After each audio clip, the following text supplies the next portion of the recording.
ओशो के living relationship पर क्या विचार थे। लिविंग रिलेशनशिप में जिसमें दो लोग एक साथ रहते हैं बिना किसी कॉन्ट्रैक्ट के, बिना ही ट्रेडिशनली जो चीज़ें चलती हैं उसको फॉलो किए बिना। अब इस चीज़ पर यह बात भी करनी जरूरी है कि बहुत सारे पब्लिक फिगर्स लाइक प्रेमानंद जी महाराज या पूकी बाबा ने इस पर जो विचार दिया, पूकी बाबा ने तो इसको वैश्यवृत्ति ही कह दिया, ठीक है, इसको एक तरह का प्रोस्टिट्यूशन ही कह दिया है। और प्रेमानंद जी महाराज भी जो है वो उन्होंने इस चीज़ को इतना हार्श वर्ड में नहीं कहा, बट वो इस चीज़ के विरोध में है जो लिव इन रिलेशनशिप है। बट ओशो को कोई नकार नहीं सकता। ओशो आने वाला कल है, बल्कि ओशो का समय धीरे धीरे करके आ रहा है। ओशो बहुत बोल्ड थे और जो उन्होंने कहा वो धीरे धीरे करके आने वाले समय में आज के टाइम पर वो सच होता जा रहा है। सो लिव इन रिलेशनशिप मतलब जैसा कि मैंने बताया कि दो व्यक्ति अपोजिट जेंडर एक साथ रह रहे हैं और जिसमें वो ट्रेडिशनली जो विवाह की मान्यताएं हैं उसमें नहीं बन रहे हैं। जब तक वो साथ में रहना चाहते हैं वो रह रहे हैं।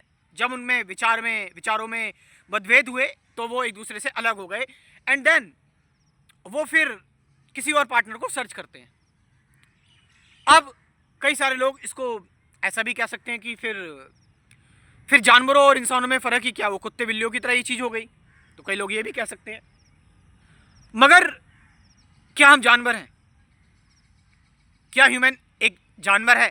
ऑफ कोर्स, यदि अगर हम डार्विन की फिलॉसफी को पढ़ें, डार्विन की जो रिसर्च है, विकासवाद का सिद्धांत, उसमें हम जानवरों से ही आए हैं। बट ह्यूमंस के अंदर अवेयरनेस है ना, उसके अंदर इमोशंस हैं। ह्यूमंस सोच सकता है, विचार कर सकता है। जानवर सिर्फ अपने इंस्टिंक्ट पर जीते हैं। एक जानवर का अगर यदि बच्चे की डेथ हो जाती है, कुत्ते के बच्चे की डेथ हो जाती है और उस कुत्ते के सामने अगर आप दूध रख दोगे या बिस्किट रख दोगे तो वो खाना स्टार्ट कर देगा। लेकिन भाई एक इंसान के बच्चे की डेथ हो जाती है तो वो नहीं खाता, है ना। तो ये फर्क है जानवरों और इंसानों में। अब लिव इन रिलेशनशिप क्या गलत है या सही है? ओशो ने एक बहुत अच्छी बात कही कि यदि दो लोगों के बीच में प्रेम है ना, प्यार है, तो ये काफी है। अगर दो लोगों के बीच में अगर प्यार है तो ये काफी है। उसके लिए किसी सरनेम को चेंज करने की जरूरत नहीं है। उसके लिए किसी कॉन्ट्रैक्ट की जरूरत नहीं है। उसके लिए किसी लीगल डॉक्यूमेंट में बढ़ने की जरूरत नहीं है। उसमें इन सारी प्रथाओं को फॉलो करने की जरूरत नहीं है। और ऑफ कोर्स अगर ओशो इस टाइम पर जिंदा होते तो वो प्रेमानंद जी महाराज को तो क्रिटिसाइज करते, मगर वो पूकी बाबा को तो धोते, क्योंकि वो बहुत आगे निकल गए। उन्होंने जो है वो इस चीज़ को वैश्यवृत्ति नाम दे दिया।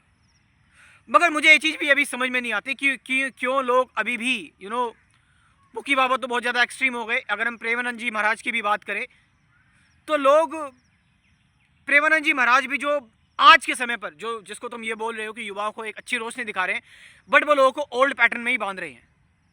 वो आज के समय की बात नहीं कर रहे हैं। वो जो बात कर रहे हैं वो पुराने टाइम की बात कर रहे हैं। आज जो समय है आज वो बदल चुका है। उस टाइम पर, पहले के टाइम पर भाई जो लोग बाग थे कबीले में रहते थे, और क्योंकि कबीले में रहते थे एक सरदार होता था उनका जो उनको गाइड करता था।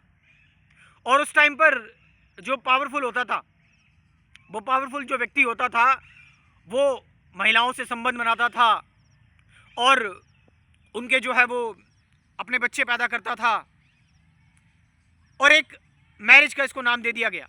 फिर हम धीरे धीरे करके लोग इवॉल्व हुए और अब जो है वो लोग एक साथ रहने लगे। एक अच्छी कम्युनिटी लोगों ने बना ली और उस टाइम पर लोगों ने ये कहा कि हम लोग जो है वो एक विवाह को जन्म देंगे, क्योंकि उस टाइम पर औरतें बाहर नहीं निकलती थी, लेडीज़ें बाहर नहीं निकलती थी। अब एक जो आदमी होता था वो सारे काम करता था, तो एक मजबूरी होती थी औरतों की भी, लेडीज़ों की भी। मगर आज के टाइम पर जो औरतें हैं, जो लेडीज़ हैं, वो काम करने निकल रही हैं, वो इंडिपेंडेंट है ना। आज समय बदल गया है, तो आज वो इन चीज़ों को, ऑफ कोर्स इसमें जो है वो मर्दों का फ़ायदा होता था।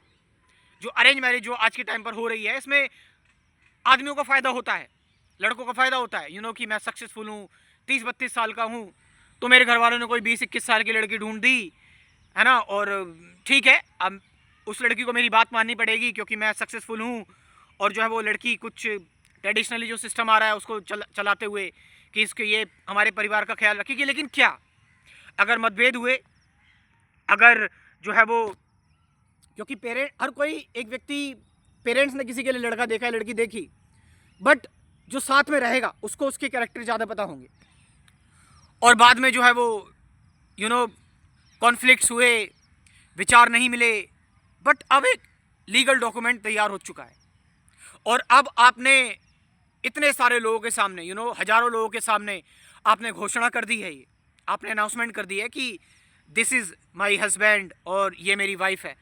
तो अब क्योंकि मतभेद हैं उसके बावजूद भी एक लीगल डॉक्यूमेंट तैयार हो चुका है, बट अब आपको ये रिश्ते निभाने पड़ेंगे ज़बरदस्ती। और इसमें हम ये चीज़ नोटिस करते हैं कि ज़्यादातर इसमें महिलाओं का ही नुकसान होता है, लड़कियों का ही नुकसान इसमें होता है। एक व्यक्ति जो बच्चे पैदा कर देता है, अब उस महिला को बच्चों को संभालना है, बच्चों को बड़ा करना है, ग्रो करना है, अब उसको वो सारी बातें माननी हैं, वो सारी चीज़ें फॉलो करनी हैं। लेकिन ओशो कह रहे हैं कि भाई तुमने शादी का कंसेप्ट ये रच दिया, ये शादी के कंसेप्ट में क्या डर है, क्या इसमें चिंता है?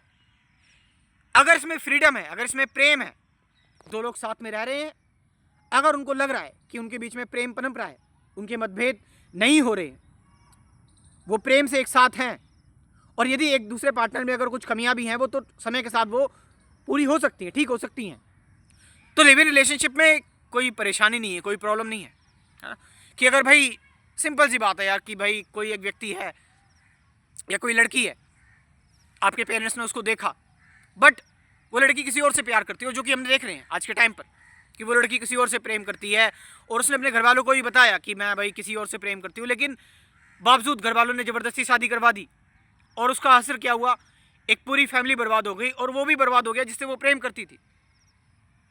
सो ओशो का नजरिया इसमें यह है कि दो लोग एक साथ आए, प्रेम होगा, दोस्ती होगी, तो साथ में रह सकते हैं और एक दूसरे को जान सकते हैं। मगर यदि मतभेद हो रहे हैं और मतभेद ऐसे हो गए जिसमें अब ऐसा लग रहा है कि नहीं साथ में रह सकते, तो उसमें कोई बुराई नहीं है, इसमें कोई आप कह सकते हैं कि ये कोई व्यभिचार या फिर ये कोई वैश्यावृत्ति नहीं है। अब अपना जीवन बर्बाद कर देना कि भाई अब तो शादी हो गई, अब तो सब कुछ सहना ही पड़ेगा, अब तो शादी हो गई है, अब तो लीगल डॉक्यूमेंट तैयार हो गया है, घोषणा कर दी है, मुझे बताओ जरा सोचकर कि पहले के टाइम पर लोग ये करते थे, उस टाइम पर मजबूरी थी, है ना, कि भाई पेरेंट्स का प्रेशर होता था। आज सब इंडिपेंडेंट है, आज सब कमा खा रहे हैं, आज के टाइम पर लोगों की बुद्धि जो है वो इंटेलिजेंस हाई हो रही है। आज के टाइम पर हम गांव शहरों की बात नहीं करते, आज जो है वो अर्बनाइजेशन हर जगह है, क्योंकि आज के टाइम पर इंटरनेट है। So the most important thing कि दो लोगों के बीच में प्यार रहे, प्रेम रहे। हाँ, अगर ऐसा लग रहा है कि दोनों के बीच में प्रेम है, प्यार है, तो फिर ऑफ कोर्स उसको एक लीगल डॉक्यूमेंटेशन देना पड़ सकता है, वो भी फॉर्मेलिटी के लिए। बट ओशो कह रहे हैं उसकी भी क्या जरूरत है, एक कागज का टुकड़ा आपके प्रेम को नहीं जान सकता। और एक लिविंग बीइंग, एक ह्यूमन बीइंग, इंसान, वो हमेशा बदलने वाली चीज़ है, वो हमेशा अपने आप को चेंज करता है, अपने आप को बदलता है, और समय समय पर मतभेद होते रहते हैं। यस, हमें एक दूसरे को समझाना चाहिए, सुधारना चाहिए, एक दूसरे की किसी की कमजोरी है तो उसको हमें टाइम देना चाहिए, समय देना चाहिए। मगर अगर वायलेंस है कहीं, अगर कहीं एग्रेशन है, अगर कहीं रिवेंज है, तो अब तो कुछ हो ही नहीं सकता, क्योंकि शादी कर ली है। हम देखते हैं आज के टाइम पर जो वुमेन्स हैं, लाइक आपने अपनी फैमिली में भी देखा होगा, अपनी माता को देखा होगा, अपने पिता को देखा होगा कि यार अब तो शादी हो गई, अब तो निभाना ही पड़ेगा, अब तो निभाना ही पड़ेगा। उसकी वजह से लड़ाई झगड़े होते रहते हैं, वो प्रेशर चलता रहता है, और बच्चे उसमें सफ़र करते रहते हैं, ट्रामा से गुजरते हैं। इवन मैं आपको बताऊं कि कई देशों में तो अब शादी का कंसेप्ट ही खत्म हो चुका है। मगर यस, ओशो ने ये बात भी कही कि आप ह्यूमन बीइंग्स हो, आप इंसान हो, आप जानवर नहीं हो। आपका जो प्रेम है, ऑफ कोर्स पहले शारीरिक आकर्षण होता है, फिर वो शारीरिक आकर्षण इमोशनल होता है, फिर उस इमोशन से फिर आप हायर गोल की तरफ जाते हैं, यानी कि अब आप मुक्ति की तरफ जाते हैं। तो क्या आप मैरिज में ये सारी चीज़ें देख पा रहे हैं? अब लिव इन रिलेशनशिप में ठीक है, आप जब ये सारी चीज़ें अपने अंदर देख पा रहे हैं, एक सामने वाले पार्टनर के अंदर देख पा रहे हैं, और वो कैसे देखेंगे, उसके साथ रहकर ही आपको पता लगेगा। तो फिर आप उसके साथ आगे बढ़ सकते हैं। मगर आपको लग रहा है कि उसमें ये संभावनाएं नहीं है, तो आप उससे अलग हो सकते हैं। और इसीलिए हम देख रहे हैं कि कई सारे लोग शादी ही नहीं कर रहे हैं। और मैं आपको बताऊं, जो लोग ये इस टाइम पर, इस मॉडर्न टाइम में ये डिसीजन ले रहे हैं शादी ना करने का, मैं उनको सैल्यूट करूंगा, क्योंकि ऑलरेडी पॉपुलेशन इतनी ज़्यादा हो चुकी है। अगर कई सारे लोग ये सामने आ रहे हैं कि वो कह रहे हैं मैं शादी नहीं करूंगा, कई लोग कह रहे हैं कि हम अडॉप्ट कर लेंगे जो बच्चे हैं, कई सारे बच्चों के माँ बाप नहीं, उनको अडॉप्ट कर लेंगे। मगर नहीं, जो ट्रेडिशनल गुरुज हैं, ट्रेडिशनल लोग हैं, शादी करो, बच्चे को लेकर आओ। अरे भाई, इतनी पॉपुलेशन ऑलरेडी भरी पड़ी है। अब क्यों एक बच्चे को एक इस दुनिया में सफ़र करने के लिए लेकर आ रहे हो? एंटीनेटलिज्म जो कंसेप्ट आया आज के टाइम पर, उसको लोग फॉलो कर रहे हैं। तो दो लोग एक दूसरे के साथ रह रहे हैं, अगर उनमें प्रेम है, प्यार है, तो मेरा यही कहना है कि अगर प्यार है तो फिर किसी चीज़ की ज़रूरत नहीं है, तो लेबल्स की ज़रूरत नहीं है, इमेजेस की ज़रूरत नहीं है। तो वो एक अच्छे बच्चे को जन्म दे सकते हैं, उसकी देखभाल कर सकते हैं, उसको अच्छी वैल्यू सिखा सकते हैं। मगर जब प्रेम ही नहीं है, कर दो भाई शादी, हो जाए शादी, क्या होगा? या फिर आज के टाइम पर जो मॉडर्नाइजेशन में जो ज़्यादा ही फैशन में आ रहे हैं, लिव इन रिलेशन के लिए फैशन में आ रहे हैं, प्रेम के लिए नहीं आ रहे, अपनी मुक्ति के लिए नहीं आ रहे, फैशन में आ रहे हैं, सिर्फ निचला स्तर है, सिर्फ सेक्सुअल है, तो वो चीज़ भी टिक नहीं पाएगी, वो चीज़ भी गलत है। सो ऑफकोर्स कई सारे लोगों को मेरी ये बात बुरी लग सकती है, लेकिन मैं आज की बात कर रहा हूँ, आज के समय की बात कर रहा हूँ, और आज के टाइम की बात कर रहा हूँ। सो जो भी लोग ऐसी नई सोच के हैं, मैं फिर से बता रहा हूँ कि live in relationship is not about कि आप सिर्फ सेक्सुअल स्तर पर रहें।